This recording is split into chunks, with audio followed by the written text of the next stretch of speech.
Ya baik teman-teman, terima kasih kita gabung lagi ya. Tadi terpental karena waktunya habis ya. Dan kita mulai lagi. Bismillahirrahmanirrahim. Akan share screen lagi ini mengenai akuntansi murabahah ya. Nah, gimana nih?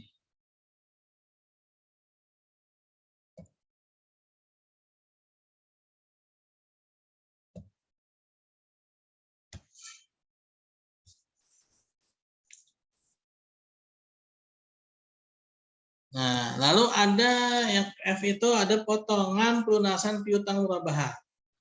Nah, bagaimana pengakuan potongan pelunasan piutang murabahah yang diberikan kepada pembeli ya, yang melunasi secara tepat waktu atau lebih cepat dari waktu yang disepakati, diakui sebagai pengurangan keuntungan murabahah ya. Nah, bagaimana pencatatannya? Lalu potongan angsuran murabahah diakui sebagai berikut. Jika disebabkan oleh pembeli yang membayar secara tepat waktu, maka diakui sebagai pengurang keuntungan murabahah ya. Nah, berarti margin murabahanya berkurang ya. Jurnal yang harus dibuat yaitu pada saat melakukan keuntungan. Nah, pertama kan pada saat melakukan keuntungan kan gini ya. Margin bertambah, ya, margin murabahah tangguhan kan apa namanya nih dihapuskan kan. Dihapuskan. Kenapa? Karena sudah ada pembayaran ya. Sudah ada pendapatan margin murabahah ya. Ini apa secara sepotongnya ya. Tadi kan kita udah lihat secara lengkapnya tuh di atas. Nah, pendapatan margin murabahah dituliskan di sini untuk menggantikan yang tangguhan ini. Nah, lalu ada potongan pelunasan piutang ya, ketika si nasabah ini dia tepat waktu pada saat menerima pelunasan kas ya. Nah, lalu pendapatan margin murabahah. Nah, ini ya. Kenapa dia ada di debit? Nah, ini dia fungsinya tadi apa? Mengurangi yang di sini nih ya, pendapatan margin murabahah ini. Ngerti ya teman-teman ya? Bingung nggak? Halo, Masih halo. bingung, Pak. Jadi gini teman-teman. Ya. Ini kan tangguhan nih. Tangguhan itu kan si bank syariah, dia kan belum berani untuk mengakui marginnya, ya belum berani mengakui marginnya sebagai pendapatan, ya. Sehingga tadi tuh di awal itu dia nulisnya tuh bukan pendapatan margin murabahah, tapi margin murabahah tangguhan. Ternyata dibayarkan tuh, ya. Nah, ketika dibayarkan kan dia baru mengakui itu sebagai pendapatan kan. Maka margin murabahah tangguhan itu yang tadi ada di mana tuh? Yang ada di kredit tadi ya itu dikembalikan ke debit, artinya apa, dia dihapus. Nah, dalam akuntansi cara menghapus jurnal, ayat jurnal itu dengan menggunakan jurnal balik. Jurnal balik itu maksudnya yang tadinya posisinya ada di debit maka ditaruh di kredit, yang tadi posisinya ada di kredit maka dia taruh di debit. Jadi dia menghapus secara sistem ya, sistematis ya, bukan di tip X atau bukan di sobek ya. Nah, kalau di tip X dihapus ya, pakai penghapus, nah itu nanti malah jadinya repot. Kenapa? Karena yang namanya akuntansi kan harus seimbang-seimbang terus nih. Kalau satunya dia dihapus-hapus gitu kan, satunya ada yang lupa dihapus, jadi aneh kacau nanti ya. Nah, maka caranya itu adalah secara sistemnya. Kan dia sistemnya itu kan kanan kiri ini ya, debit kredit kan. Nah, maka caranya yang tadinya ada di debit, dia taruh di kredit. Yang tadi ada di kredit, dia taruh di debit. Ya. Nah, gitu ya. Iya, Pak. Tahu yang ini? Yang ini nih, ini dari yang mana nih? Margin murabahah tangguhan, pendapatan margin murabahah. Ini atas nih ya. Dari yang di atas nih. Nah, ini diambil sepotong ya. Nah, ini nih ya. Kas murabahah apa? Murabahah tangguhan, yang margin.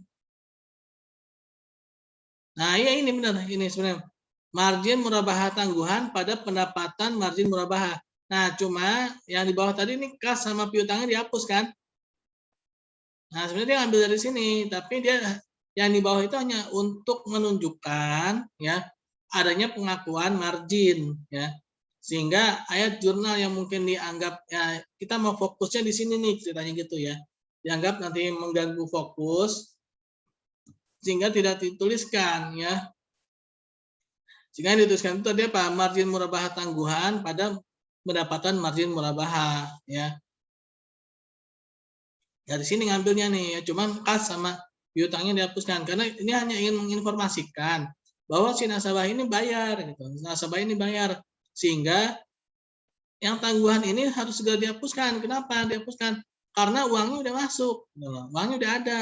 Nah, jadi nggak boleh lagi dibilang tangguhan. Dibilang tangguhan itu kan karena dia belum bayar, gitu kan?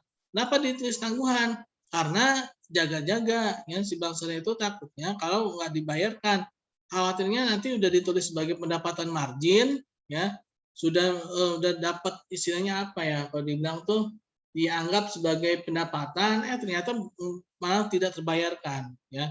Nah, khawatirnya kan seperti itu kan. Nah, oke kita kembali lagi ke bawah ya, di bawah.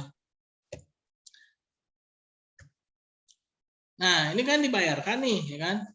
Nah, ini juga sebenarnya masih yang di atas juga nih, ya.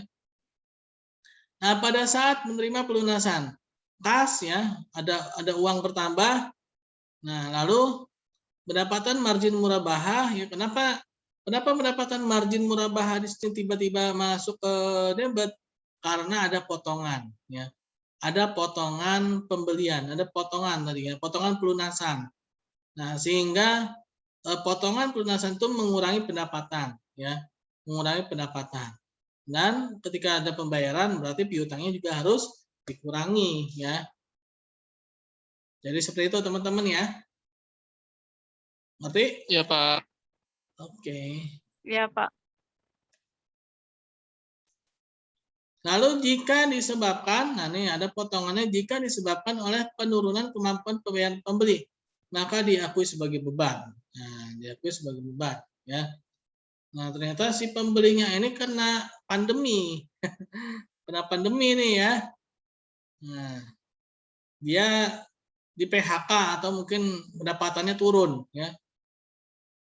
Untuk kasus potongan pelunasan dini ya, entitas akan mencatat pengakuan pada saat penyelesaian dengan jurnal sebagaimana berikut. Yang tadi margin merubah tangguhan tadi ya, ada pendapatan margin, oke. Nah, pada saat menerima pelunasan, nah ini kas atau rekening nasabah ya, kas atau rekening nasabah, beban lain-lain potongan. Nah, ini karena si nasabahnya ini tidak bisa tidak bisa membayar karena adanya musibah ya. Ada musibah nih si nasabahnya nih. Karena pandemi gajinya turun ya. Nah, maka si bank syariah dia ditulis potongannya itu adalah beban ya. Beban lain potongan angsuran murabahah ya. Kalau di sini kan dia mengurangi pendapatan margin kan karena apa nih? Ini kebijaksanaan si bank syariahnya ya. Karena Anda bayarnya setepat waktu dan Anda tidak pernah terlambat ya, dan membayarnya melunasinya itu sebelum waktunya, maka saya kasih potongan ya. Nah, saya nggak apa-apa deh pendapatan saya turun dikit gitu kan. Nggak apa-apa pendapatan saya turun. Nah, maka dia mengurangi pendapatan. Nah, tapi ini kenapa nih? Si nasabahnya datang ke bank syariah. Bank syariah, mohon maaf, ini saya lagi kena musibah gitu kan. Saya lagi ada ini nih penurunan ya pendapatan gitu kan. Nah, si bank syariah memaklumi, oh gitu ya. Terus ada nih bank syariah nih bukti-buktinya kalau memang saya ini pendapatannya turun atau mungkin di PHK. Ya. Nih surat PHK saya misalkan ya. Nih slip gaji saya nih sebelum pandemi, ketika pandemi ya. Dilihat sama bos, wih bener gajinya turun ya. Kasihan juga nih ya. Nah, maka ya udahlah nggak apa-apa lah. Kita turunin aja apa tuh ini kita tapi jangan dianggap sebagai mengurangi pendapatan kita ya. Ya sudah, ini beban kita nih ya. Maka ditulislah beban lain-lain ya, potongan angsuran murabahah pada piutang murabahah ya. Nah, ini ketika terjadi musibah si nasabahnya yang minta di pelunasan dini dan minta potongan ya, minta dipotong dan saya bisa bayar aja udah syukur gitu Mas Syariah gitu. Nah, denda. Lalu bagaimana dengan denda ya? Denda pada instansi keuangan syariah walaupun secara prakteknya sangat jarang sekali terjadi ya. Jarang ya, bank syariah atau lembaga keuangan syariah itu jarang sekali memberikan denda ya. Ada denda tapi dia tidak besar dan dia juga sifatnya tidak menggulung ya. Kalau di instansi lembaga keuangan konvensional denda itu bisa menggulung ya. Menggulung artinya apa? Ketika dia tidak dibayarkan dia akan naik terus tuh dari berapa sampai ke berapa sampai akhirnya malah denda itu malah lebih besar daripada harga pokoknya pada instansi keuangan konvensional ya. Nah, denda dikenakan apabila pembeli lalai dan melakukan kewajibannya sesuai dengan akad dan denda yang diterima diakui sebagai bagian dari dana kebajikan. Nah, pada lembaga keuangan syariah ya, pendapatan denda itu tidak boleh diakui sebagai pendapatan utama ya. Pendapatan utama itu apa sih? Pendapatan yang masuk dalam laporan laba rugi ya. Dia menjadi pendapatan. Kalau pada institusi keuangan konvensional mungkin ya dia akan menambah pendapatannya ya. Tapi pada instansi keuangan syariah dia tidak diperbolehkan. Dia akan masuk pada akun atau pos tersendiri sebagaimana pernah saya sampaikan sebelumnya ya, yaitu pada laporan dana kebajikan atau dana kebaikan ya. Nah, sehingga dia akan dikembalikan lagi pada masyarakat, teman-teman. Inilah yang akan menjadi dana CSR ya pada lembaga keuangan syariah. Pada saat diterima, denda diakui sebagai bagian dana sosial dan pada saat menerima denda, entitas akan mengakui adanya penambahan sumber dana kebajikan, ya, bukan pada laporan laba rugi, ya, yaitu sumber dana kebajikan. Jurnal yang dibuat kas, ya, menambah tambahan kas atau rekening pembeli, ya, rekening simpanan wadiah, ya, dana kebajikan. Nah, dia masuk pos dana kebajikan atau Qardul Hasan ya. Nah, ini untuk denda ya, pengakuan denda pada lembaga keuangan syariah atau perbankan syariah khususnya ya. Lalu bagaimana pencatatan uang muka ya, urbun down payment ya. Pengakuan dan pengukuran uang muka ada sebagai berikut. Pertama, uang muka diakui sebagai uang muka pembelian sebesar jumlah yang diterima. Nah, lalu bagaimana pencatatannya ini ya? Yang kedua, jika barang jadi dibeli oleh pembeli, maka uang muka diakui sebagai pembayaran piutang. Nah, jadi mengurangi piutangnya. Ya. Jika barang batal dibeli oleh pembeli, maka uang muka dikembalikan kepada pembeli setelah diperhitungkan biaya-biaya yang telah dikeluarkan oleh penjual. Ya. Atas uang muka tersebut di atas, penjual akan membuat pencatatan sebagaimana berikut. Pertama, pada saat menerima uang muka, jurnalnya, kas atau mengurangi rekening, ya, rekening pembeli, ya. Lalu kewajiban lain-lain, ya, uang muka murabahah. Nah, dikatakan sebagai kewajiban lain strip uang muka murabahah. Nah, pada saat barang dibeli oleh pembeli, ya. Nah, pada saat barang ini dibeli nih, tadi ya, pertama piutang murabahah, ya kan? Piutang murabahah. Kenapa muncul piutang murabahah? Karena barangnya belum dibayarkan, ya.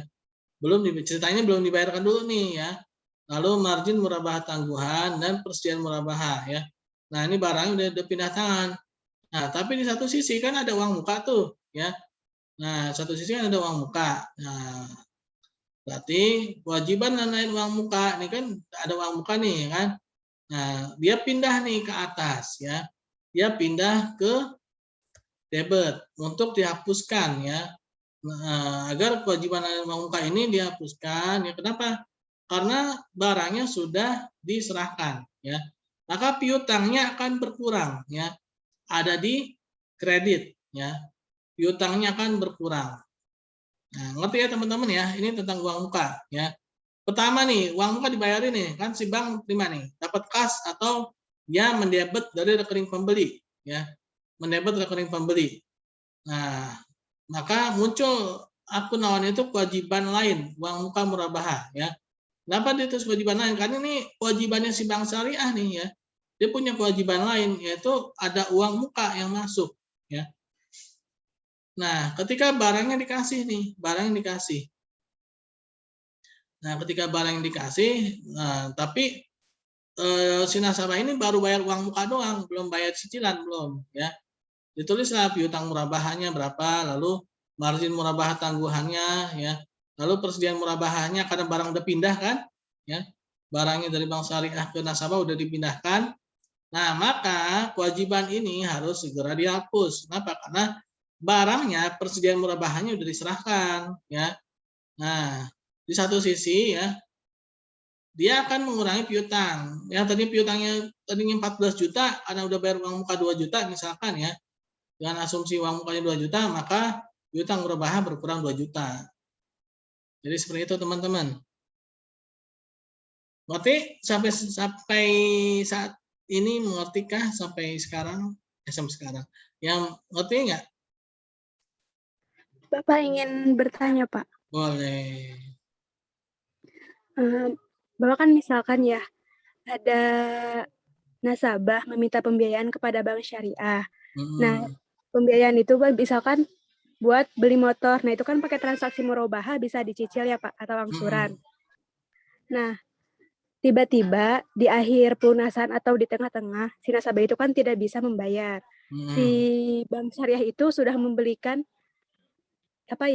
kebijakan gitu, boleh nanti, tapi tetap si nasabah itu tidak bisa membayar. Nah, kan tadi Bapak jelaskan kalau di bank syariah ada denda juga, tapi berbeda dengan bank konvensional yang dendanya harus terus menumpuk. Nah, yang saya ketahui ya Pak, kalau denda itu kan termasuk riba jahiliyah, kan denda uang ya termasuk riba jahiliyah, berarti sudah diharamkan.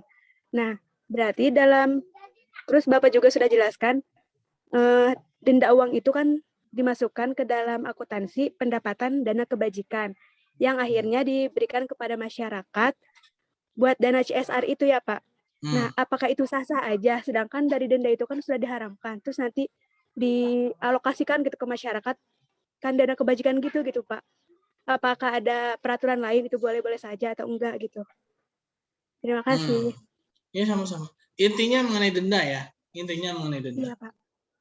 Yang pertama ya, pengalaman saya ya, tapi nggak tahu juga kalau yang lain ya. Kalau pengalaman saya sih, selama berinteraksi dengan bank syariah, saya belum pernah kena denda ya. Walaupun saya telat bayar. Ya. Itu yang pertama. Yang kedua ya, mengenai riba jahiliyah. Ya. Nah, jadi gini, bedanya riba dengan denda. Riba itu ya, dulu ya.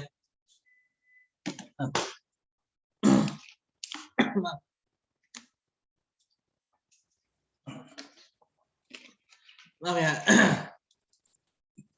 Kalau riba jahiliyah itu kan dia riba yang diperjanjikan ya.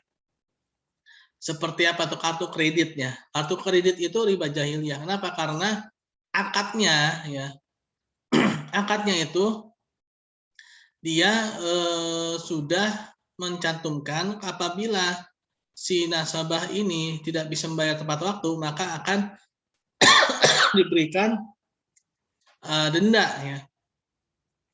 Nah, mungkin teman-teman harus belajar lagi tentang sistem operasional bank syariah ya, yaitu perbedaan bank syariah dengan bank konvensional. Nah, pada bank syariah ya, atau instansi keuangan syariah sangat menghindari penggunaan persentase pada harga pokok. Ya.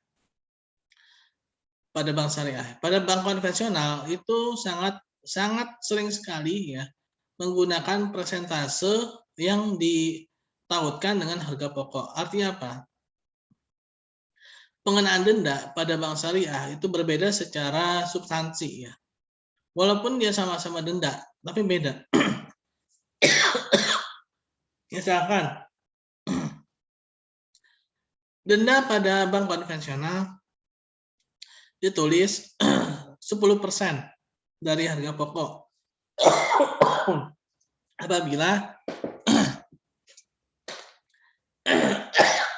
tunggu ya, maaf.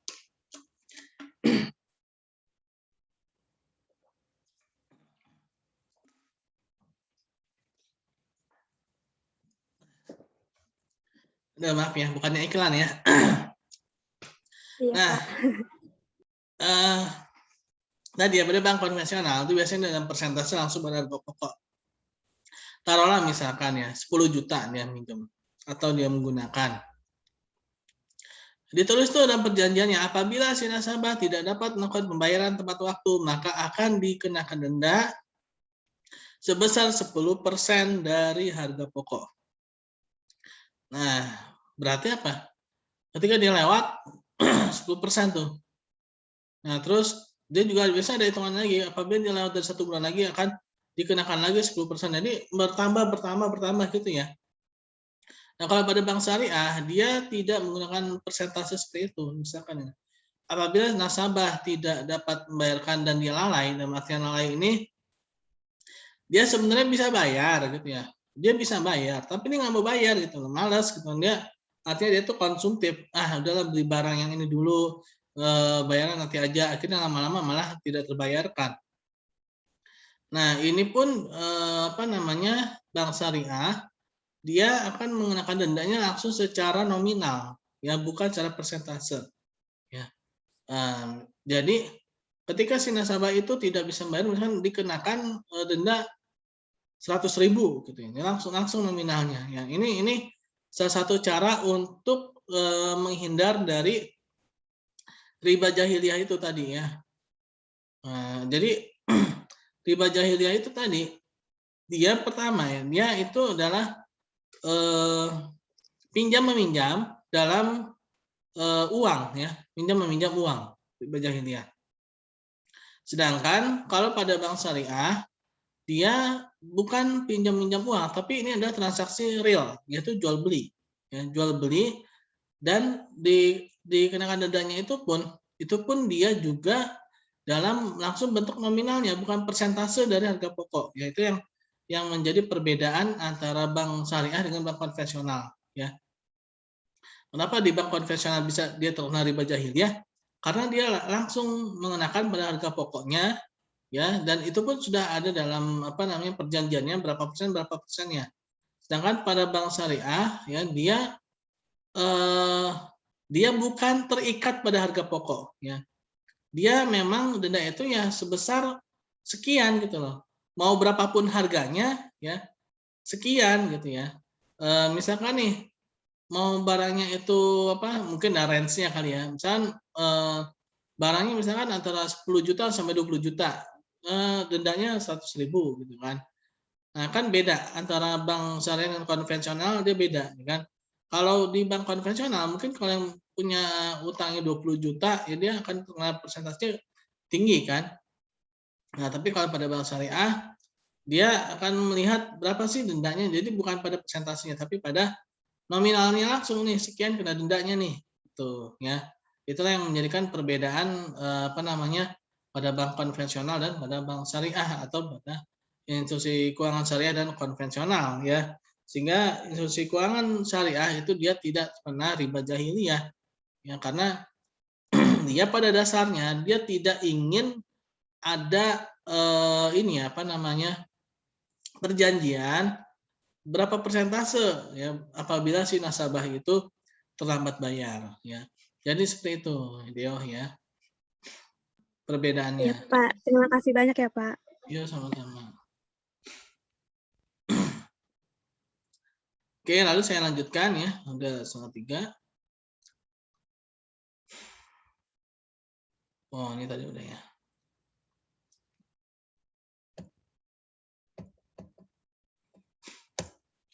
Ini yang terakhir, nanti kita lanjut lagi pekan depan ya.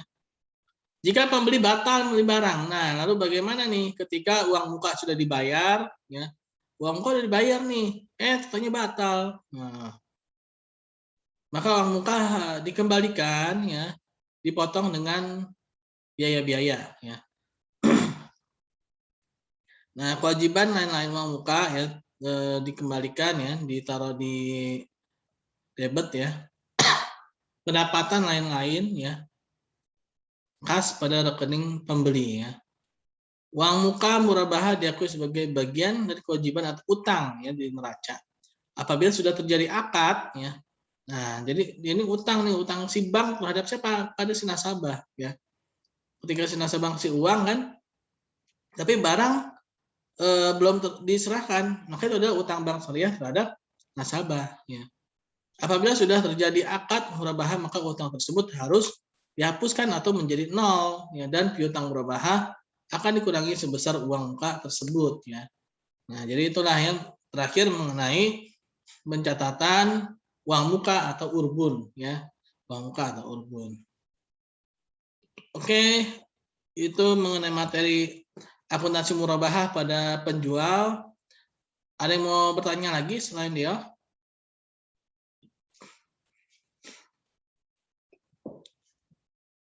Materi akan saya kirim ya, materi akan saya kirim setelah ini ya. Ada yang mau ditanyakan?